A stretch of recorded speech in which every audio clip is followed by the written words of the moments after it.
Buenos días. Segundo domingo de Cuaresma y leemos el Evangelio de Lucas. Jesús tomó a Pedro, Santiago y Juan y subió a lo alto del monte para orar. Y mientras oraba, el aspecto de su rostro cambió y sus vestidos brillaban de resplandor. De repente, dos hombres conversaban con él. Eran Moisés y Elías. Pedro y sus compañeros se caían de sueño, pero se espabilaron y vieron su gloria y a los dos hombres que estaban con él. Mientras estos se alejaban, dijo Pedro a Jesús: «Maestro, qué bueno es que estemos aquí. Haremos 3 tiendas, una para ti, otra para Moisés y otra para Elías». No sabía lo que decía. Todavía estaba diciendo esto cuando llegó una nube que los cubrió con su sombra. Se llenaron de temor al entrar en la nube. Y una voz desde la nube decía: «Este es mi Hijo amado, el elegido, escuchadlo». Después de oírse la voz, se encontró Jesús solo. Ellos guardaron silencio y por aquellos días no contaron a nadie nada de lo que habían visto. La pregunta sobre el sentido del dolor y del sufrimiento atraviesa toda la historia de la humanidad. No hay ser humano que no se haya hecho esta pregunta y que en algún momento de su itinerario vital por este mundo no haya surgido en su mente la cuestión: ¿por qué ahora? ¿Por qué a mí? Y siendo sinceros, no hay nadie que sea capaz de explicar el sentido del sufrimiento en esta vida. Es un enigma que nos desconcierta. La experiencia de la transfiguración de Jesús, que es lo que leemos hoy en el Evangelio, nos puede ofrecer una clave de respuesta a la pregunta: ¿tendrá sentido todo esto? Vamos a poner este pasaje del Evangelio en su contexto. Jesucristo ya estaba bajando a Jerusalén desde Galilea y sabía que ese era su último viaje, que en Jerusalén iba ya a morir crucificado. Y previendo el shock emocional que iba a tener para sus 12 apóstoles el verlo totalmente destrozado en el madero de la cruz, Jesús toma a 3 de ellos, Pedro, Santiago y Juan, los sube al monte y se transfigura delante de ellos. ¿Qué es la transfiguración? Podemos decirlo así: les abrió una ventana al futuro, les mostró su cuerpo glorioso, o sea, ya resucitado sobre la muerte, antes incluso de haber muerto en la cruz, para que cuando días más tarde lo vieran muerto, se acordaran de que Jesús ya les había preanunciado que eso iba a pasar y que vencería la muerte. Les mostró su gloria para fortalecer su fe de cara a la dura prueba que iban a atravesar.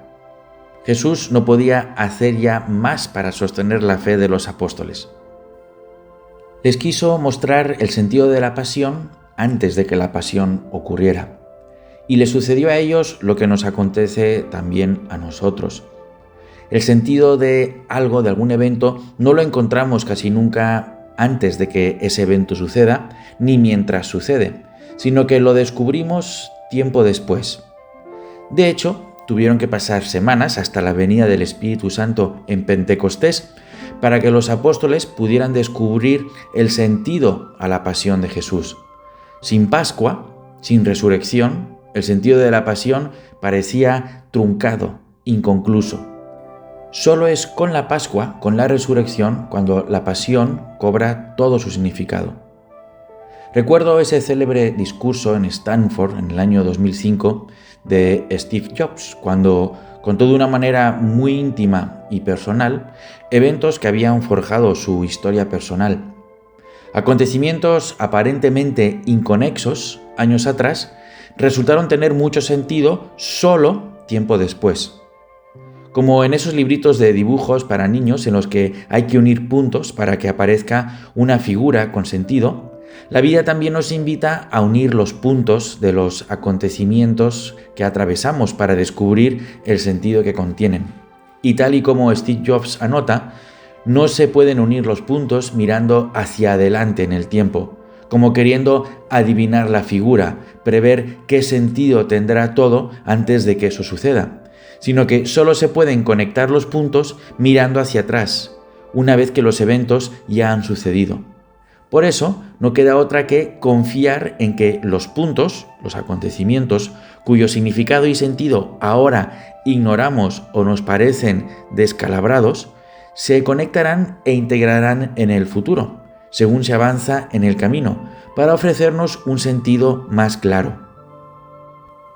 Jesús mostró a Pedro, Santiago y Juan la figura con los puntos unidos mirando hacia adelante, hacia el futuro, antes de que la pasión y la resurrección tuviesen lugar. Y los discípulos fueron incapaces de entender esa figura. Tuvieron que esperar a que todo eso pasara para entonces sí, mirando hacia detrás, todo cobrase sentido.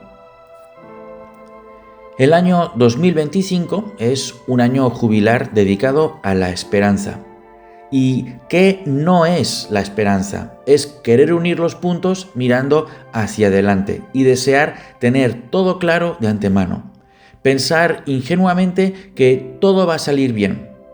De hecho, hay muchas cosas en nuestra vida que no nos salen bien.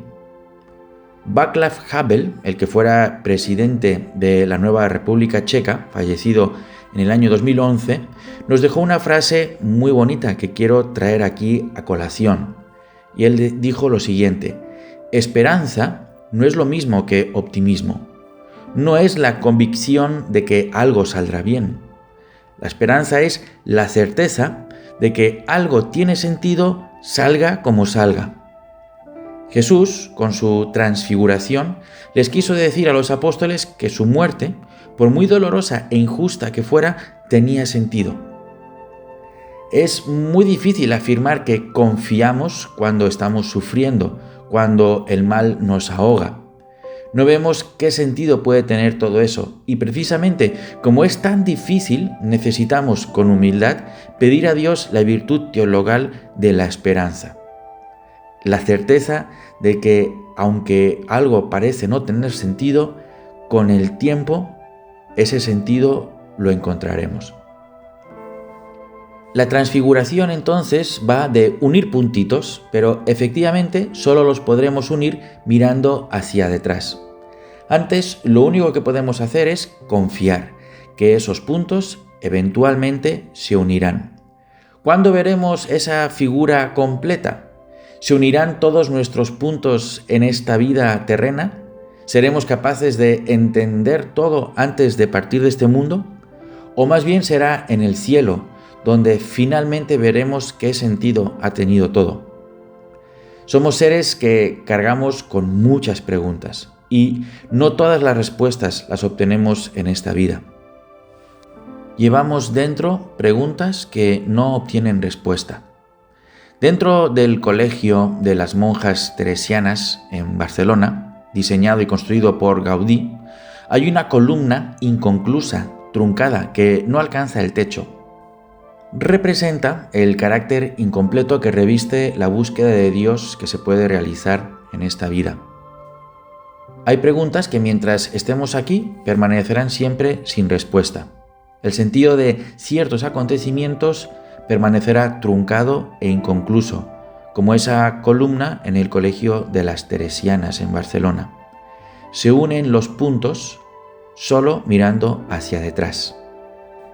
En el cielo veremos hacia atrás, hacia nuestra vida terrena, y ahí sí podremos unir todos los puntos y veremos el sentido que han ido cobrando cada uno de los acontecimientos que hemos atravesado.